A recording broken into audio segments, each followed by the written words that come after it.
Bonsoir à tous, nous sommes ensemble pour une demi-heure d'information. Tout de suite, les titres. Le chef de l'État est rentré à Abidjan ce dimanche à 16h45 après avoir pris part à Addis Abeba au 29e sommet de l'Union africaine, sommet consacré à la jeunesse et à la réforme de l'organisation panafricaine. Abidjan, la capitale économique ivoirienne, va abriter les 10 et 11 juillet, donc à partir de demain, la 44e session du Conseil des ministres des Affaires étrangères de l'Organisation de coopération islamique, les défis et enjeux du monde musulman au cœur de la rencontre.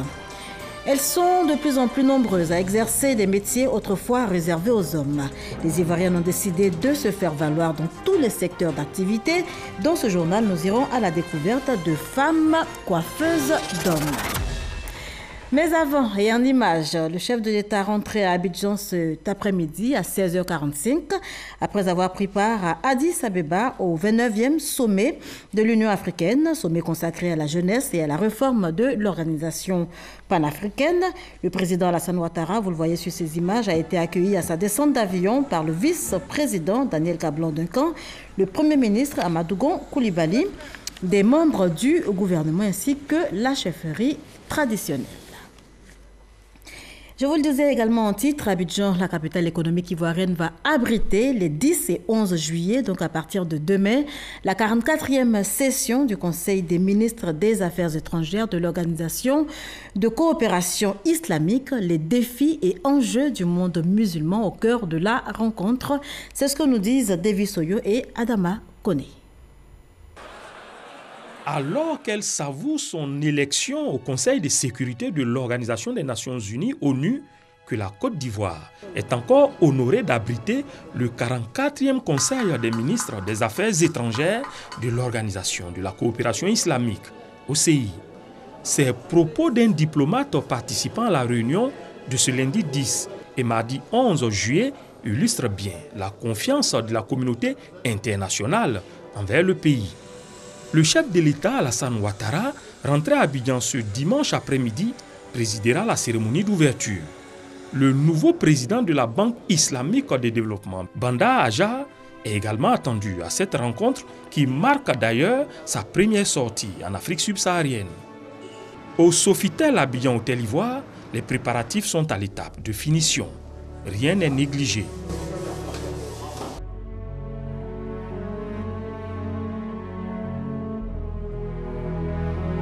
Pendant 2 jours, il sera question de réfléchir sur les défis du monde musulman.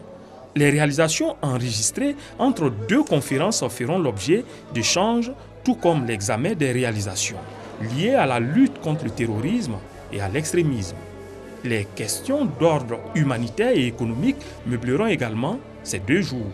Au final, les 57 délégations présentes au bord de la lagune Ébrié consigneront le fruit de leurs réflexions dans la déclaration d'Abidjan. Le ministre de la Communication et de l'Économie numérique et de la Poste, Bruno Kone, était en tournée récemment dans la région de la Bagoué, c'est dans le nord de la Côte d'Ivoire. Une tournée de sensibilisation pour inciter les jeunes et les femmes à créer des activités génératrices de revenus. Charles Tatou. Ces rencontres d'échange, le ministre de la Communication, de l'Économie numérique et de la Poste, Bruno Nabagné-Kone, les a initiés pour assurer les populations rurales de sa disponibilité à soutenir toutes les initiatives prises en faveur du développement de sa région.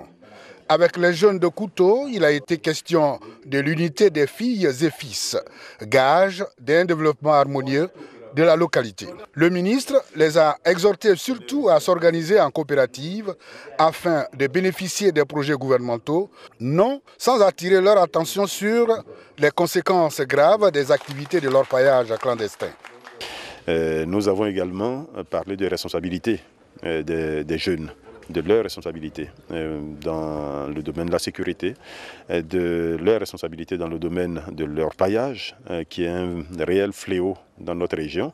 Donc nous les avons mis en garde et nous les avons également sensibilisés par rapport à ce qu'eux-mêmes pourraient faire pour que leur situation s'améliore sans entrer dans ces choses-là qui sont hors des bonnes limites. Nous sommes vraiment conscients de ce fléau parce que après déjà quand leur paille arrive chez vous, dès que ils exploitent l'or, bon, la terre est détruite. La question de l'autonomisation des femmes préoccupe également le ministre de l'économie numérique et de la Poste. Ses conseils pour la lutte contre la pauvreté dans la région de Kouto portent des fruits dans certains villages, par exemple à Mounini.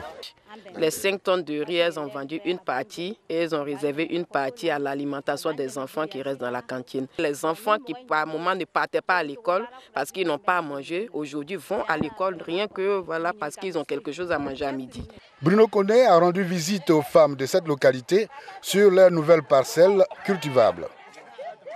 Ici, nous avons initié un projet qui a une envergure plus grande. Il s'agit en réalité de leur apprendre à pêcher plutôt que de leur donner régulièrement du poisson. Nous avons aidé à créer donc cette parcelle qui permet de faire du riz, qui permet de faire du maïs, qui permet de faire également du vivrier. Faire en sorte d'améliorer les conditions de vie des populations. C'est la mission qui est assignée à l'ensemble du gouvernement par le chef de l'État, le président Alassane Ouattara, travailler à l'amélioration des conditions de vie des populations. À Blességué, le ministre Bruno Koné a encouragé aussi ses filleuls à redoubler d'efforts pour leur autonomisation. Et toujours dans le cadre de la lutte contre le chômage, plus de 6 milliards de francs CFA octroyés aux régions et districts dans le cadre donc de l'insertion socio-professionnelle des jeunes. Ces jeunes gens vont en bénéficier. C'est une action du gouvernement ivoirien appuyée par la Banque mondiale et on en parle avec Grace Kando. Plus de 6 milliards de francs CFA pour améliorer l'employabilité de 8 500 jeunes des régions et districts de Côte d'Ivoire. Un financement provenant des 25 milliards de francs CFA octroyés par la Banque mondiale à l'État de Côte d'Ivoire dans le cadre de la phase 2 du projet Emploi Jeunes et Développement des compétences à PGDEC. Dans un premier temps, 10 régions et districts ont été retenus pour bénéficier de ce projet, d'où cette signature de convention entre le Bureau de coordination des programmes Emploi Jeunes, les conseils régionaux et l'Assemblée des régions et districts de Côte d'Ivoire. C'est la première fois que l'RDCI, les régions en tant que collectivités décentralisées, ont été désignées pour conduire un projet en toute responsabilité. La Banque mondiale nous a fait confiance à travers le BCP. Elle nous a laissé le choix de réaliser ce programme. Nous nous réjouissons de ce partenariat qui vient comme une véritable bouffée d'oxygène pour appuyer nos différentes initiatives en faveur des jeunes dans nos territoires. Le ministre de la Promotion de la Jeunesse, de l'Emploi des Jeunes et du Service civique dit attendre beaucoup de ce partenariat. Il faut déjà que ces 10 régions puissent atteindre l'efficacité en termes d'insertion telle qu'attendue et de rendement. Bien sûr, avec la perspective qu'à l'avenir, les autres régions de Côte d'Ivoire pourront être atteintes. Au niveau des différentes collectivités, les conseils sont les plus grandes structures, les plus proches de nos populations. Pour la deuxième phase du PGDEC, ce sont au total 31 500 jeunes âgés de 18 à 35 ans qui vont bénéficier d'appui et de financement. Voilà, plus de 6 milliards de francs CFA donc pour lutter contre le chômage dans les régions et districts de la Côte d'Ivoire. Le ministre de la Fonction publique et de la modernisation de l'administration est en ce moment en Belgique. Pascal Abénan y est pour s'imprégner du modèle belge en matière de modernisation de l'administration. Kwasi Mamadou. Un véritable cours magistral donné par le ministre d'État, ministre du Budget et de la Fonction publique à la délégation ivoirienne. André Flao a expliqué au ministre Pascal Kwaku Abénan et à sa délégation le fonctionnement de son ministère. Selon lui, son cabinet ministériel gère à la fois les 828 000 fonctionnaires belges et le budget du Royaume de Belgique, chose qui facilite une certaine maîtrise et la fluidité de la gestion des ressources humaines et financières. Il a également indiqué les avantages d'un tel processus au ministre ivoirien de la fonction publique et de la modernisation de l'administration venu s'inspirer du modèle de fonctionnement de ce pays. Après le cabinet ministériel, Pascal Kwaku Abénan et sa délégation sont rendus au siège de l'ethnique entreprise publique de technologies nouvelles de l'information et de la communication, l'équivalent de la SNDI en Côte d'Ivoire. Ici, les responsables ont présenté au ministre de la fonction publique et de la modernisation de l'administration les nouvelles applications de gestion des différentes administrations publiques belges. Des enseignants qui veulent être désignés dans une école passent par nos applications. Des étudiants qui veulent demander des bourses d'études passent par une de nos applications. Sous peu, des personnes qui voudront inscrire leur enfant dans une crèche passeront par l'une de nos applications.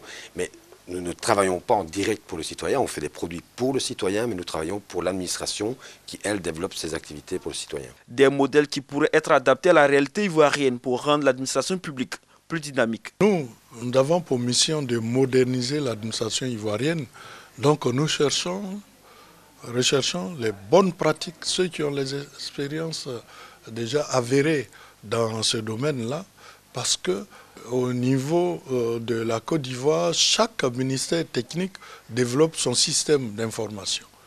C'est ce que nous voulons éviter à l'avenir, et on va agréger tous les systèmes d'information des ministères techniques au niveau de la Commission nationale de la modernisation de l'administration. Au cours de ces séjours bruxellois, la délégation ivoirienne conduite par le ministre Pascal Kwaku Abina aura des séances de travail avec des différentes structures en charge de l'administration publique et plusieurs membres du gouvernement du Royaume de Belgique. Ici en Côte d'Ivoire, un nouveau contrat PME-banque. Les acteurs de ces deux secteurs d'activité, à savoir donc les petites et moyennes entreprises, PME et les banques, s'engagent de part et d'autre à améliorer le climat des affaires. C'est ce qui ressort en tout cas de la 6e édition des journées promotionnelles des PME. On en parle avec Lassina Bakayoko. Comment faciliter l'accès des PME au crédit bancaire? Cette problématique majeure posée aux journées promotionnelles dédiées aux PME en mars 2017 trouve des pistes de solutions. Un document de 32 pages et une recommandation forte. Nous souhaitons la mise en place d'un comité qui sera amené à évaluer ces travaux et aussi à veiller à leur suivi. Car il est important que ce travail, que le fruit de ce travail soit peut-être apprécié par tous dans les mois à venir. Toutes les autres recommandations convergent vers la nécessité pour les PME de respecter les normes de gestion financière. Les banques, elles, devraient adopter une meilleure relation de confiance vis-à-vis de cette catégorie d'entreprises. Une complémentarité et une synergie d'action qui profitent aussi au trésor public. Si les PME se portent bien, ça nous permet d'étendre l'assiette fiscale, de baisser le taux de pression fiscale, je veux dire, sur les grandes entreprises. Les PME, un réservoir pour la mobilisation des recettes publiques, mais surtout un bassin potentiel d'emploi pour les jeunes. D'où cette convention de partenariat signée entre la Fédération des petites et moyennes entreprises d'une part et l'Agence Emploi Jeunes d'autre part. La signature officielle de la convention que nous organisons aujourd'hui avec la FIPME répond à un objectif essentiel, celui de conjuguer les efforts entre l'État et le secteur privé en vue d'apporter une réponse rapide et durable à la problématique de l'emploi des jeunes en Côte d'Ivoire. En 2017, les besoins des PME ivoiriennes s'élèvent à 3 571 milliards de francs CFA. Quant aux engagements des établissements financiers, ils tournent autour de 1 276 milliards de francs CFA. On évoque à présent ce sujet qui fâche, viol de mineurs. Le phénomène est récurrent dans nos sociétés. Quelle prise en charge pour les victimes? Quelle stratégie pour lutter contre ce phénomène? Pour en parler, Dr Osei Kwaku, enseignant-chercheur en psychologie à l'université Félix Houphouët-Boigny de Cocody, était l'invité de ce Dimanche Magazine. Je vous propose de l'écouter. Tous les enfants sont exposés parce qu'il nous a été rapporté des faits où des enfants de moins d'une année même ont été violés. Ce qu'on note en plus, c'est que tous les enfants de sexe féminin ou des enfants de sexe masculin, c'est-à-dire ça touche aussi bien les hommes, les enfants garçons comme les enfants filles. Mais ce qui retient notre attention, c'est que vous venez de dire qu'il y a même des bébés de 1 an, c'est ça? Oui, même des bébés de moins d'1 an qui sont violés parce que... Violés comment? Bon, vous savez, dans nos communautés, dans nos quartiers, souvent l'enfant, le bébé, il est en contact avec plusieurs personnes et par manque de contrôle des parents, Le soir, la maman découvre que soit l'enfant a subi des attouchements, ses parties génitales ont été perforées ou anales ont été perforées. Ce sont des cas qui nous parviennent quelquefois. Nous recommandons qu'on puisse renforcer la présence des services de protection des enfants sur l'ensemble du territoire, par exemple. Ensuite, on puisse renforcer la capacité opérationnelle des services de police, surtout pour que ces structures-là, si elles sont renforcées, puissent mener un contrôle des sites prostitutionnels pour éviter effectivement que des enfants, des mineurs soient en ces lieux. Autre élément, c'est de développer des activités génératives de revenus pour les victimes de violences sexuelles. Voilà, triste réalité, viol de mineurs, un phénomène récurrent dans nos sociétés. Pour en parler, le docteur Kwaku Osei était donc l'invité du Dimanche Magazine de ce 9 juillet. Elles sont de plus en plus nombreuses à exercer les métiers autrefois réservés aux hommes. Les femmes ivoiriennes ont décidé de se faire valoir, ce dans tous les secteurs d'activité, et elles s'imposent par leur talent. Dans ce journal, je vous propose de découvrir des femmes coiffeuses d'hommes. Samanké, sous-quartier de la commune d'Abobo. Ici vit Eva Kwadio. Depuis plus de 10 ans, elle exerce le métier de coiffeuse. Sa particularité est de coiffer les hommes. Un métier pas courant dans le milieu féminin. Car pendant plusieurs années, ce métier était exclusivement réservé aux hommes. Mais elle, par sa volonté, a décidé de prendre la tondeuse pour exercer cette profession. Aujourd'hui, c'est avec plaisir qu'elle valorise la beauté masculine. Chaque jour, ce sont de nombreuses personnes qui visitent ce salon de coiffure. Comme j'ai pris la tondeuse, c'est tombé. Mais ça vibrait. Au fur et à mesure, je suis rentrée dedans depuis ce temps-là. J'ai aimé, franchement, je ne peux pas m'en passer de ça. Parce qu'aujourd'hui, je vois que tous mes rêves que je réalise, c'est dedans, je fais tout. Je ne tends pas la main à quelqu'un, vraiment. J'aime ce métier. Je suis bien coiffée et je suis très contente. Et elle coiffe très bien, surtout elle est très accueillante. Et ce genre de métier, ce n'est pas permis à toutes les femmes d'avoir ce courage de faire cela. Mais elle a eu l'amour de son métier, de ce qu'elle fait. Comme Eva, la coiffure pour hommes intéresse bon nombre de jeunes filles. À preuve, au quartier Kolati, toujours à Abobo, après plus d'1 an d'apprentissage, Louisiane Kwame exerce ce métier. La tondeuse n'a plus de secret pour elle. Une manipulation habile de la lame, preuve de l'amour qu'elle porte pour ce métier. Les hommes n'ont aucune complexité à se faire coiffer par elle. Elle est venue avec son oncle pour venir vers moi et il m'a dit ouais, voici ma fille, à tout moment qu'elle passe, elle dit elle est contente de te voir coiffer et donc elle veut travailler avec toi. C'est la seule que j'ai formée et qui a vite maîtrisé. Moi-même, je suis content d'elle. Lorsque je suis venue, les clients étaient un peu sympas. J'ai commencé à coiffer sans problème. Le jour où il venait me coiffer ici, je m'attendais à un homme. Parce que c'est un homme qui me fait coiffe d'habitude, mais ce jour-là, il n'était pas là. Donc, quand je suis arrivé, j'ai vu une femme qui était là. C'est elle qui m'a dit que c'est elle qui est là pour me coiffer. Mais j'étais beaucoup étonné, mais le jour que je suis venu, quand elle m'a coiffé, j'ai vu que vraiment que c'est bien, elle m'a bien coiffé. Selon Louisiane, ce métier n'est pas sans difficulté. Souvent, certains hommes hésitent à se faire coiffer par une femme. L'implication de la femme dans ce métier autrefois réservé aux hommes est signe du changement de mentalité et la volonté par les femmes de se faire valoir dans la société. À l'instar des femmes chauffeurs de bus, de taxi ou mécaniciennes, le métier de femme coiffeuse est aussi un métier qui a bien sa place dans la société. Et le dossier est signé Chris Diomandé et Astou Touré. On parle politique à présent. L'Union pour la Côte d'Ivoire a tenu récemment son premier congrès extraordinaire. C'était samedi dernier à Yamoussoukro. Congrès qui a vu l'élection de Soro Brahima à la tête de l'organisation. On en parle avec Soro Corona et Kwadio Kwame Jean-Daniel Dedieu. Soro Brahima est le nouveau président de l'UPCI, Union pour la Côte d'Ivoire. Anciennement secrétaire général de cette formation politique, Soro Brahima va conduire les destinées de l'UPCI pour les 5 prochaines années. Il a été élu à l'issue du premier congrès extraordinaire du parti, suite à la démission de son président fondateur le 10 juin dernier.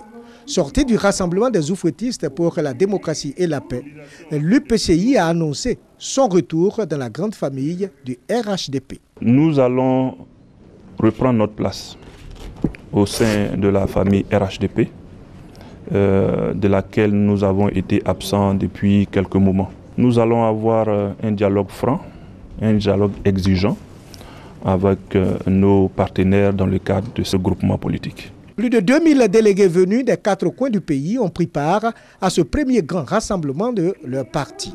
Les congressistes ont travaillé sur de nouveaux projets, la charte, les statuts et règlements intérieurs du parti. De nouveaux logos et slogans ont été adoptés. Les partisans et sympathisants de l'UPCI ont également réfléchi sur l'orientation politique de leur parti. Nos premières priorités iront à la réorganisation de notre parti, notamment à la mise en place d'une nouvelle direction, à la mise en place d'un nouveau bureau politique, à la mise en place d'un conseil national. Et surtout, nous allons activement travailler à une implantation nationale de notre parti. Le congrès de l'UPCI a enregistré la présence des partis frères et alliés, dont une forte délégation du RHDP. Le président du directoire, Amadou Soumaoro, est venu apporter le soutien de la coalition des militants de ce parti, créé en 2009. L'UPCI, une nouvelle version, s'est engagée à travailler pour une Côte d'Ivoire nouvelle dans la paix, la fraternité et la concorde nationale. Formation pratique pour les candidats au Hadj 2017. Le premier départ est prévu pour le samedi 5 août prochain. Et afin de réussir leur pèlerinage et de bénéficier des mérites du Hadj, eh bien certains candidats se forment et c'est à la grande mosquée de la Riviera du Golfe. On y va tout de suite avec Pagasoro Kone. Rabbana, Atina, Fid Dunya, Asanatan, wa fil akhirati, Asanatan, Waqina.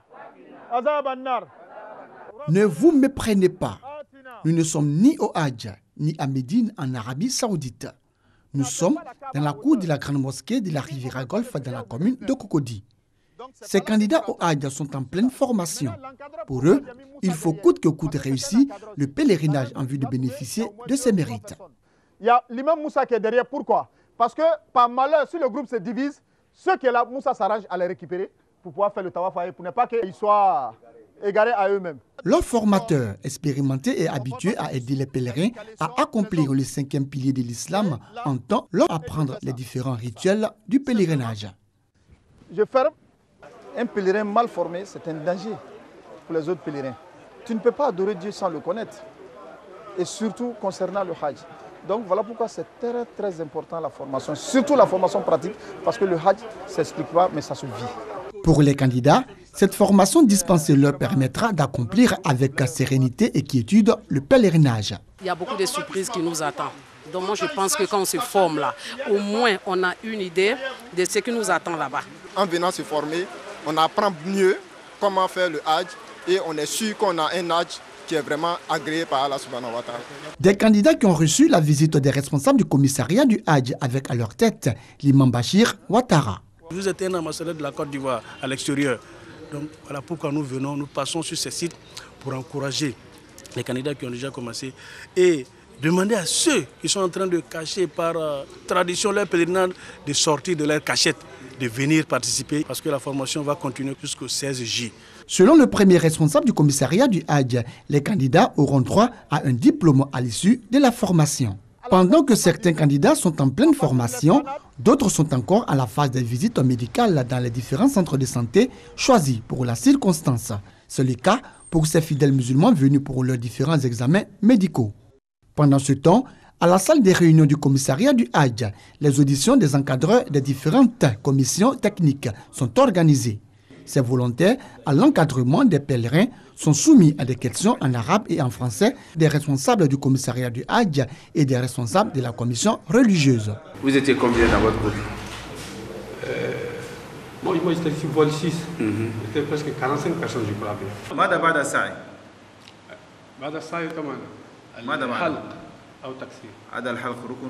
À l'issue de ces auditions, nous allons pouvoir sélectionner les meilleurs qui vont participer, Inch'Allah, à l'encadrement des pèlerins du Hajj 2017. Après les auditions, ces volontaires se disent confiants d'avoir convaincu le jury. Les questions, apparemment, ce n'est pas aussi très délicat. Voilà, même comme toujours quand on dit l'examen, toujours l'examen. Même si dans soit le Fatiha, il faut être prêt physiquement et puis moralement. Comme l'année dernière, cette année encore, ce sont 5600 pèlerins ivoiriens qui se rendront en terre sainte de l'islam en vue d'accomplir l'acte de foi. Le premier départ est prévu pour le samedi 5 août prochain. 10 diacres et 7 prêtres ordonnés hier samedi à la cathédrale Saint-André de Yopougon. Ils ont décidé de consacrer leur vie au service du Christ. Godefroy Okambawa et Grace Kando ont suivi pour vous cette belle cérémonie. Le presbytérium du diocèse de Yopougon s'agrandit. 7 prêtres et 10 diacres viennent d'être ordonnés. Ces serviteurs de Dieu auront pour mission d'annoncer l'évangile au peuple de Dieu et d'être des témoins privilégiés du Christ. C'est une grande joie de se mettre au service de l'Église, de se mettre au service des pauvres, de se mettre au service du monde entier par cette ordination. Le Seigneur m'a choisi, le Seigneur m'a consacré aujourd'hui comme son prêtre. Je suis vraiment heureux et ému d'être à la mission de Jésus-Christ. Parents et fidèles chrétiens de ces nouveaux ministres du Christ ont exprimé leur reconnaissance à Dieu pour tous ses bienfaits. C'est une très bonne chose que l'Église de la Côte d'Ivoire grandisse de jour en jour avec de nouveaux prêtres et de nouveaux diacres. C'est vraiment une grâce de Dieu. Le célébrant principal, Monseigneur Antoine Koné, évêque du diocèse d'Odiéné, a invité les nouveaux prêtres et diacres à plus de responsabilités. Et nous ne voulons pas de prêtres fonctionnaires, des prêtres fonctionnaires qui passent le temps au bureau. N'est-ce pas? Le Christ n'est pas mort au bureau. Le Christ est mort là où la souffrance était la plus extrême. Donc il convient que les nouveaux prêtres sachent pourquoi ils sont prêtres. Ils sont prêtres en vue d'aider le Christ à sauver le monde. Ces prêtres et diacres seront affectés dans les différentes paroisses du diocèse de Yopougon. Ils auront entre autres pour tâche d'administrer les différents sacrements aux fidèles et d'être à leur écoute. Retour à présent sur l'actualité internationale qui aura marqué la semaine. Le 7 sur 7, c'est avec Herman Guivet.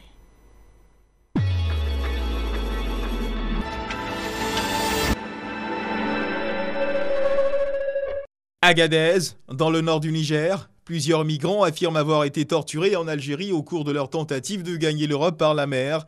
Porte du Sahara, dans le nord du Niger, Agadez est un carrefour où se croisent des milliers de migrants, pleins d'espoir de gagner la Libye et l'Europe, des migrants qui bénéficient de l'assistance des autorités régionales, de l'UNICEF et de la Croix-Rouge.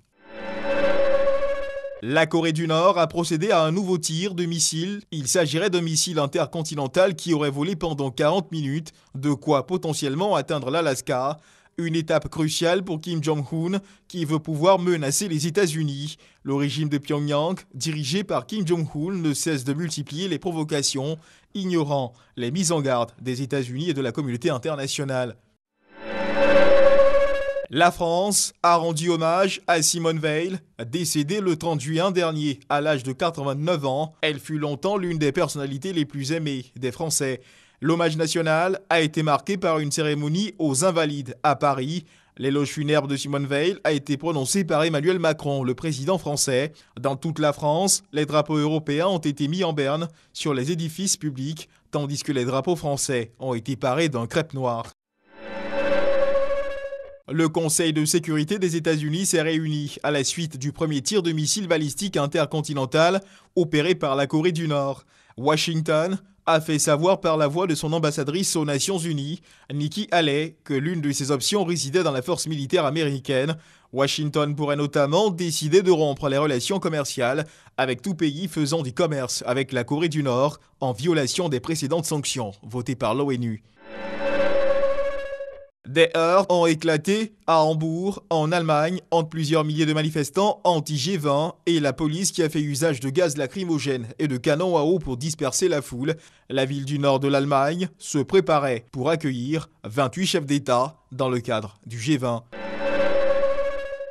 Première rencontre officielle entre le président américain Donald Trump et son homologue russe Vladimir Poutine au cours du sommet du G20 à Hambourg en Allemagne. Un thème a cristallisé les tensions entre le président américain et ses partenaires, le climat. À 19 contre 1, les États-Unis ont obtenu la reconnaissance d'une position différente, ainsi qu'une volonté de travailler avec d'autres pays pour l'utilisation propre d'énergie fossile. Ils cessent aussi immédiatement leur participation à l'accord. Le communiqué final du sommet a pris acte de la sortie des États-Unis de l'accord de Paris. En Turquie, grand rassemblement ce dimanche, entouré de près de 50 000 sympathisants. Le chef du CHP, Kemal Kılıçdaroğlu, est arrivé à Istanbul. Un grand rassemblement qui devrait marquer la fin d'une marche, qualifiée de marche pour la justice. Kemal Kılıçdaroğlu semble donc avoir remporté son pari, celui de dénoncer le pouvoir du président Recep Tayyip Erdoğan, qu'il qualifie d'arbitraire et d'autoritaire.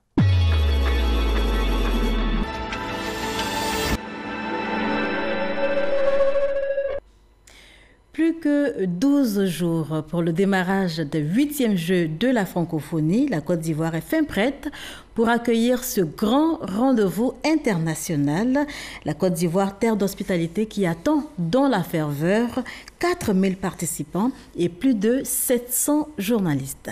Bonsoir Chauve.